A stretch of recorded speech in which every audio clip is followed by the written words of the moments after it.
안녕하세요. 조인 목사입니다. 오늘은 누가복음 8장 22절 이하에 나와 있는 풍랑을 잔잔케 하신 우리 예수님의 이야기를 한번 읽어보겠습니다. 누가복음 8장 22절로 25절에 있는 말씀 제가 한번 봉독하겠습니다. 하루는 제자들과 함께 배에 오르사 그들에게 이르시되 호수 저편으로 건너가자 하시매 이에 떠나 행선할 때에 예수께서 잠이 드셨더니 마침 광풍이 호수로 내리치매 배에 물이 가득하게 되어 위태한지라 제자들이 나와 깨워 이르되 주여 주여 우리가 죽겠나이다 한데 예수께서 잠에 깨사 바람과 물결을 꾸짖으시니 이에 그쳐 잔잔하여 지니라. 제자들에게 이르시되 너희 믿음이 어디 있느냐 하시니 그들이 두려워하고 놀랍게 여겨 서로 말하되 그가 누구이기에 바람과 물을 명하며 순종하는가 하더라. 아멘.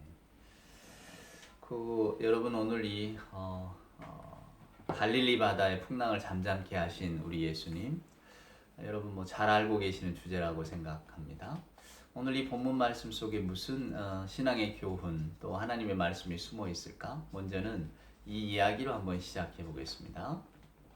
어떠한 수도승, 옛 이야기니까 어떠한 수도승이 길을 가다가 한 마을 어귀에 있는 정자, 그 좋은 나무 아래 터를 잡게 됐습니다. 여기서 하룻밤 내가 묵어 가야지 하고 있는데 어떤 마을 사람이 헐레벌떡 뛰어오더니 다짜고짜 그 수도승에게 이렇게 말하는 것이었습니다. 당신이 가지고 있는 그 보석을 내게 꼭 주시기를 바랍니다. 무슨 말인가 했더니 이제 이 하는 이야기가 어제 자기가 섬기던 신을 꿈에서 봤는데 오늘 저녁 무렵에 여기에 가면 어떤 사람을 만날 것인데 그 사람에게 꼭 그 보석을 달라고 해라. 그 보석을 가지면 너는 영원히 행복하게 될 거다. 이런 말을 자기가 꿈속에서 들었다는 거예요. 그러면서 다짜고짜 보석을 내놓으라는 겁니다. 그러자 이 수도승이 자기 이렇게 그 짐 보따리를 뒤적뒤적 뒤지더니 이 보석 하나를 내주는 거예요. 아마 이걸 말하는 모양입니다. 내가 한 며칠 전에 여기 오면서 이 산 속에서 이걸 주웠는데 뭐 이걸 말하는 모양인 것 같은데 그럼 이걸 가져가시오. 줬단 말이에요. 마을 사람이 그걸 딱 바꿔보니까 이게 웬일입니까? 커다란 보석 다이아몬드가 아니겠어요? 그냥 들고 왔죠. 밤새도록 잠을 이루지를 못했습니다. 누가 훔쳐갈까봐 그랬냐고요? 아니에요. 깊은 생각에 빠져서 잠을 못 이뤘던 겁니다. 그 다음날 아침이 되자 다시 이 사람이 그 보석을 들고 이 수도승을 찾아갔습니다. 그리고는 이 수도승에게 보석을 탁 던져주면서 이렇게 말하는 것이었어요. 어제 제가 잠 못 자고 생각해 보니 제가 큰 깨달음을 하나 얻었노라고. 내가 섬기는 신이 꿈에 나한테 나와서 당신에게 얻는 보석이 영원히 나를 행복하게 할 것이라고 했던 보석은 이 평생을 먹고 살 것 같은 이 다이아몬드가 아니고 이것을 아낌없이 그냥 내어줄 수 있는 당신의 그 넉넉한 마음을 내게 좀 가르쳐 달라고, 그 도를 내게 좀 가르쳐 달라고. 사랑하는 여러분, 그 이 옛 이야기 속에 뭐가 숨어 있는 것 같지 않으세요? 자, 오늘 이제 갈릴리 호수를 건너갑니다. 요 건너가면 이제 거라사 지역으로 건너가는데 거라사 지역으로 건너가서 이 그 광인을 고치는 이야기 제가 지난 시간에 해드렸잖아요. 근데 오늘 이 이야기를 제가 왜 건너뛰었나 싶어서 다시 돌아오게 됐는데, 자, 갈릴리 호수를 이렇게 지나갑니다. 근데 예수님은 이제 이게 또 마태복음, 마가복음에 다 기록된 말씀이니까 그 말씀들을 이렇게 누가복음과 더불어서 종합해 보면 예수님이 주무시고 계셨어요. 그런데 이제 갑자기 갈릴리 바다, 갈릴리 호수에서 이렇게 그 풍랑이 일어난 거죠. 거센 바람이 몰아쳐서. 그게 뭐 그때 당시 제자들 가운데는 뭐 어부 출신 갈릴리 호수에서 물고기를 잡는 어부들이 많았지만은 도저히 자기들이 감당할 수 없는 풍랑이니까 이제 예수님을 흔들어 깨웠다는 거 아닙니까? 주님, 우리가 죽게 생겼는데 주무시고만 계십니까? 그랬더니 말씀의 요지는 예수께서 말씀 한마디로 그냥 바람과 풍랑을 잠잠케 하시고 이제 제자들 돌아보면서 왜 너희가 이런 믿음이 없느냐 이런 이야기를 하셨더니 또 제자들은 도대체 저분이 누구시길래 바람과 이 물도 갈릴리 호수도 다 그의 말에 순종하는가 뭐 이랬다는 것 아니에요? 여러분 이 말씀 속에 어떤 의미가 숨어 있을까? 아마 저나 여러분은 제가 언젠가 말씀드렸지만은 이 복음서에 기록된 말씀, 예수님의 기적 이야기가 한 3분의 1 정도 됩니다. 그러니까 예수님의 행적, 예수께서 이 땅에 오셔서 하신 일들을 이야기할 때에 예수께서 일으키신 기적 이야기, 여러분 기적이라고 하는 것이 우리가 현실의 어떤 그 합리적인 세계 속에서는 일어날 수 없는 일들을 기적이라고 하잖아요. 사람이 기대하고는 어긋나는, 우리가 경험하고 우리가 마땅히 예상하는 바와 전혀 다른 결과가 나타났을 때 우리는 기적이다 뭐 이런 이야기를 합니다만은, 그러니까 그 기적 이야기가 3분의 1 정도 됩니다. 이제 대부분이 사람을 치유하신 이야기인데 오늘처럼 이렇게 자연 현상을 거스리는 다스리는 이제 이야기가 나오는 것도 있어요. 여러분 오늘 이 말씀을 어떻게 받아들이십니까? 예수님의 기적 이야기에 대해서는 여러분 크게 두 가지 해석이 있습니다. 이걸 뭐 복잡하게 설명하면 신학적으로 좀 어려운 설명이 될 것 같아서 제가 좀 단순하게 설명하는 어떤 그걸 좀 이해를 해주시고 들으셔요. 이제 첫째는 초자연적 해석이죠. 그러니까 어거스틴 같은 교부들이 주로 한 건데, 뭐 하나님이시니까 예수님이 하나님이신데 하나님이 왜 그까지 바람과 풍랑 같은 거 하나 다스리지 못하시겠느냐? 하나님이신데 왜 병자 하나 못 일으키시겠느냐? 하나님이신데 왜 죽은 자 못 일으키겠느냐? 이렇게 해석하는 겁니다. 언뜻 보면 그렇지, 예수님은 하나님이시니까 모든 게 다 가능하시지 이렇게 생각하기 쉽지만, 오늘 이 성경의 이야기는 결국은 오늘날을 살아가는 저와 여러분에게도 영적으로 또 신앙적으로도 또는 현실을 살아가는 삶 가운데도 하나님이 누구시고 하나님이 어떤 일을 행하고 계신가를, 즉 역사적으로 예수께서 우리와 더불어 함께 계신다는 증거를 보여주셔야 되는데, 이건 그냥 하나님의 초월성만을 이야기할 뿐이잖아요. 그러니까 그래요, 예수님은 바람도 바다도 다 풍랑 잠잠케 하시고 죽은 자도 살리시는 분이셨죠. 근데 그게 오늘날 나랑 무슨 상관이 있나요? 오늘 예수님이 내 옆에 계시는 것도 아니고 이제 이렇게 되어버리는 겁니다. 그래서 여러분, 요 해석은 그대로 받아들이기도 그렇게 쉽지가 않아요. 이제 또 다른 해석은 이제 그 자연주의 해석이라고 하는데, 이게 일종의 여러분 합리주의적 환원주의로 돌아가는 겁니다. 그러니까 예수께서 오늘 이렇게 바람과 바다를 잠잠케 하셨다, 뭐 이것이 그냥 예수님의 어떤 신적인 능력으로 이것을 다스리신 게 아니고, 실제로 이렇게 막 광풍이 몰아치는 그 갈릴리 호수를 지나고 있었는데 마침 예수님이 일어나셔서 이렇게 잠잠하게 하신다고 할 그 때가 어떤 이렇게 코너 모퉁이를 이렇게 도는 찰나여서 이쪽에서는 거세게 바람이 불지만 배가 코너를 돌아왔을 때는 또 바람이 잔잔했다, 이렇게 이야기하는 거예요. 잘 안 믿겨지십니까? 요거의 대표적인 해석이 오병이어입니다, 여러분. 그게 합리주의적 환원주의 해석의 대표인데요. 무슨 이야기냐면 예수님께서 뭐 하늘에서 떡이 떨어진 게 아니잖아요. 이게 기도하실 때에 한 어린아이가 이제 보리떡 5개, 물고기 2마리, 도시락을 내놨대잖아요. 그러니까 그것을 보고 사람들이, 거기 모여든 사람들이 자기가 먹으려고 준비해왔던 음식들을 다 꺼내 놓았다. 그렇게 해서 서로 이렇게 나눠 먹다 보니까 그게 차고 넘치게 됐다. 뭐 이렇게 해석을 하는 거죠. 그러니까 언뜻 보면 이게 합리적인 것 같지 않겠어요? 그러니까 오늘날 우리들이, 오늘을 살아가는 저희들이 받아들이기는 좀 쉬운 해석인 거죠. 그러니까 뭐 이런 해석의 아류들이 많이 있는데, 실제로 예수님이 뭐 갈릴리 호수를 걸으신 게 아니고 그 이렇게 물가 혹은 뭐 얕은 바위, 뭐 예수님이 그 지형을 잘 알고 계셨으니까 거기를 걷고 있었는데 사람들이 멀리 보면서 오해했던 거다. 또 뭐 예수님 제자들이 예수님의 유령을 보잖아요. 귀신을 보잖아요. 무리를 걸어오신 것도 보고 뭐 그런 것들이 새벽녘에 호수의 안개가 지아욱하게 깔려 있을 때에 사람들이 멀리서 보고 예수님을 유령으로 착각한 거다. 뭐 이런 식의 해석들입니다, 여러분. 그러니까 기적이라고 말하자니, 또 하나님의 이건 초자연적인 능력입니다라고 말하자니 인간 예수에 대한 생각들이 없어지잖아요. 그러니까 인간 예수에 초점을 맞추다 보니까 합리적이고 환원주의적인 사고가 나타나는 겁니다. 여러분 잘 아시는 아프리카의 성자로 알려진 슈바이처 있잖아요. 슈바이처 박사 원래 유명한 신학자거든요. 역사적 예수 연구. 그 역사적 예수 연구 첫머리를 이렇게 시작하는 거예요. 이 역사적인 예수, 정말 우리 곁에 있었던 예수는 어떤 분이었는가? 그러자니 기적이 설명이 안 되잖아요. 그러니까 이제 이런 해석들을 이렇게 끌고 오는 겁니다. 이제 또는 이제 신앙적인 교훈을 주려고, 실은 이 호수라고 하는 것이 원래 그 묵시문학에서는 호수가 그냥 이렇게 하나님께 죄를 범한 자들이 빠져 죽는, 우리가 이제 그 다음 거라사 광인 이야기 보면 돼지떼가 호수로 뛰어들잖아요. 물속으로 뛰어드는 어떤 하나의 어떤 심판의 장소, 예, 그들이 가는 처형의 장소, 뭐 이렇게 이야기하기도 하고요. 또 한편으로는 이 호수라고 하는 것이 실은 우리 인간의 죄입니다. 근데 이 인간의 죄를, 호수를 잔잔케 하셨잖아요. 이것은 바로 예수께서 우리 마음속에 있는 내면의 죄를 다 이렇게 깨끗하게 정화시킨다는 의미입니다. 뭐 이렇게 알레고리적으로 가는 해석도 있습니다. 그러니까 문제는 예수님의 이 기적 이야기를 저나 여러분이 오늘날의 시선으로 받아들이기가 어렵다는 데 있습니다. 그러니까 이 기적을 그대로 받아들이자니 오늘날 우리에게 무슨 의미가 있느냐고 물을 때는 별 의미가 없고, 왜 우리는 갈릴리 바다를 갈 것도 아니잖아요, 여러분. 또 서로 우리가 성지순례를 가서 갈릴리 호수를 가서 그 현장에 선다 할지라도, 또 때마침 광풍이 불어서 배가 흔들린다 할지라도, 그 제자들은 예수님 옆에 계셨으니까 잠잠케 해주시지만 예수님이 안 계시는데 누가 잠잠케 한단 말입니까? 아마 여러분 가운데는 무슨 소리입니까? 그때 예수님의 능력이 나타나서 우리가 기도하면 풍랑이 잔잔해지죠. 또 이렇게 가시는 분도 계실지 모르겠지만 그건 너무 가시는 거고요. 그러니까 여러분, 이 예수님의 기적 이야기를 살필 때는 첫째는 오늘날 우리가 바라보는 시선으로만 여겨서도 안 되고, 그러면 그때 그 초대교회와 또 예수님과 더불어 함께했던 제자들의 상황이 다 없어지는 거잖아요.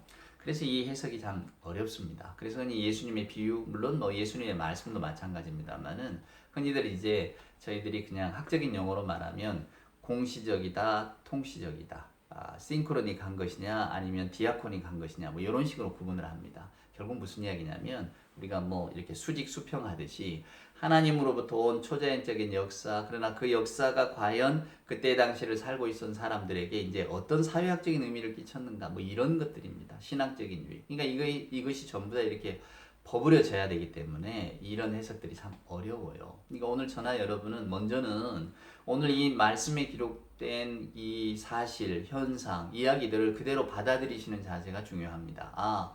갈릴리 호수 속에서 정말로 예수님이 제자들과 더불어서 이 바다를 건너가실 때에, 뭐 갈릴리가 바다라고 통칭되는 건 호수지만 그만큼 넓기 때문에 그런 데잖아요.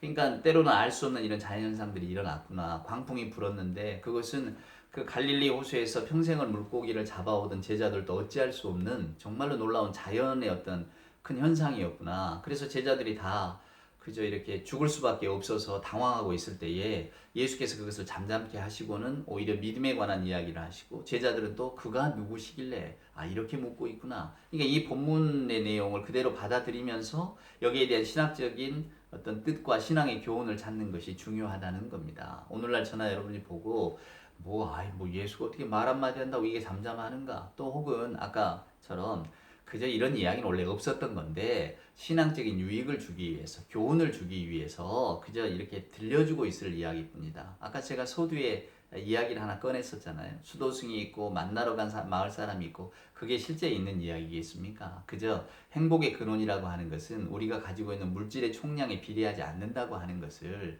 그러니까 가난해도 마음이 넉넉한 자가, 즉 마음은 하나를 잘 다스릴 줄 아는 자가 결국은 행복의 비결을 갖고 있는 거다, 이런 이야기를 들려주려고 만들어낸 이야기 아니겠어요? 우화죠, 우화.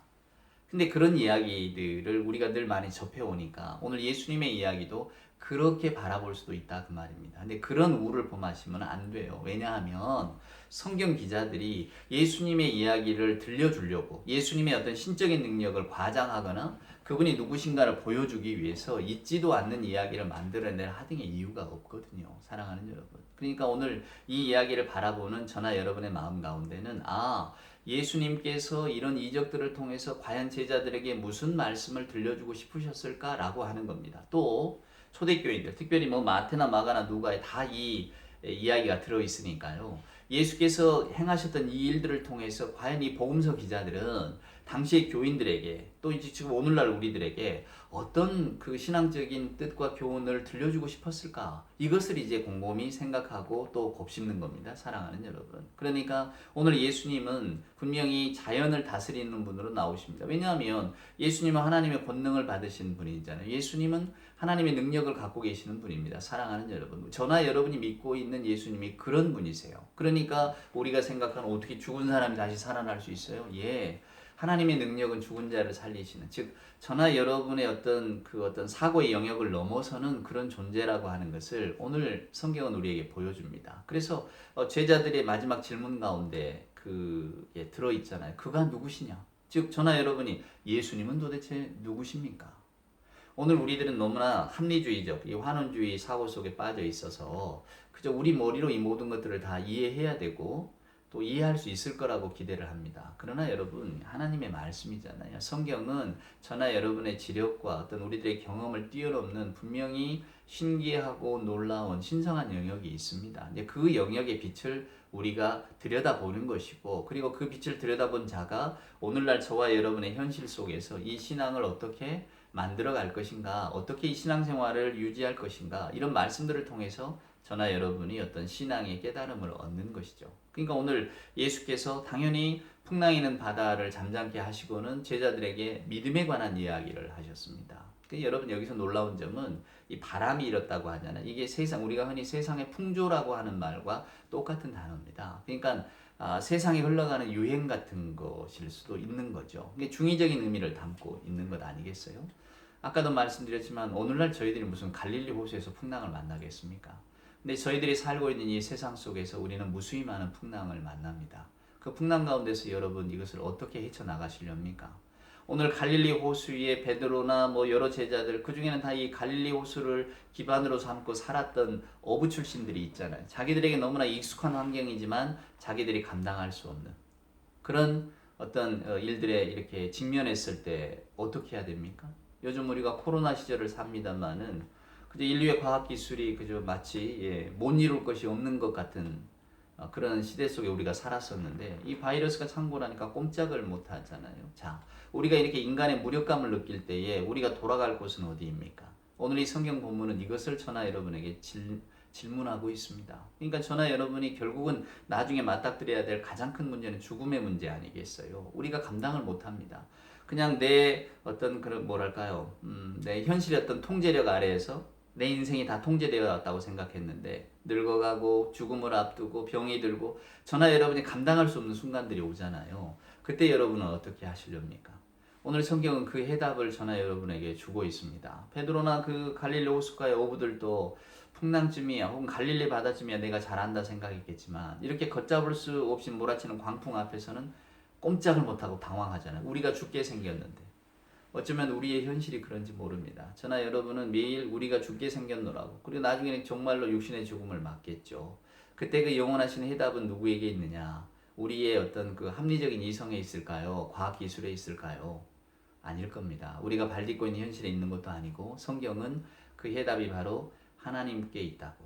우리들의 생명은 하나님의 손에 달린 것이고, 그 생명의 어떤 보존의 증거가 바로 예수 그리스도라고 우리에게 들려주고 있잖아요. 그래서 신앙이 저는 위대하다고 생각합니다. 오늘 여기 나와 있는 본문의 말씀, 도대체 그가 누구시길래, 도대체 예수가 누구시길래 이 모든 것을 잠잠케 하시는가?